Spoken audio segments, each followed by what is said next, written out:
అపోస్తులుడైన పౌలు హెబ్రీలకు రాసిన పత్రిక 7వ అధ్యాయము 4వ వచనము నుండి 7వ అధ్యాయము 10వ వచనము వరకు. ఇతడెంత ఘనుడో చూడుడి. మూల పురుషుడైన అబ్రహాము అతనికి కొల్లగొన్న శ్రేష్టమైన వస్తువులలో 10వ వంతు ఇచ్చెను. మరియు లేవి కుమారులలో నుండి యాజకత్వము పొందువారు తమ సహోదరులు అబ్రహాము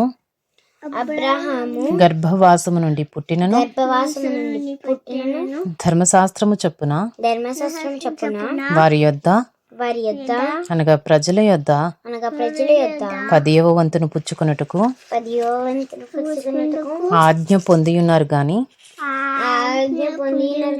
వారితో సంబంధించిన వంశావళి లేనివాడైన మెల్కీసెదకు అబ్రహాము నొద్ద 10వ వంతు పుచ్చుకుని వాగ్దానములను పొందిన వారిని ఆశీర్వదించెను. తక్కువ వాడు ఎక్కువ వాని చేత ఆశీర్వదింపబడునను మాట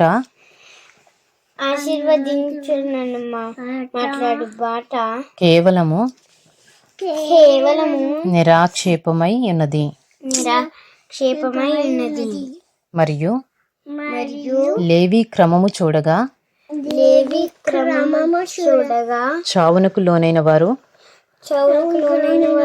10వ వంతులను పుచ్చుకొనుచున్నారు. అయితే ఈ క్రమము చూడగా జీవించుచున్నాడని సాక్ష్యము పొందినవాడు పుచ్చుకొనుచున్నాడు. అంతేకాక ఒక విధమున చెప్పిన ఎడల 10వ వంతులను పుచ్చుకుని లేవియు అబ్రహాము ద్వారా దశమాంశములను ఇచ్చెను. ఎలాగనగా మెల్కీసెదకు అతని కుమారుని కలుసుకున్నప్పుడు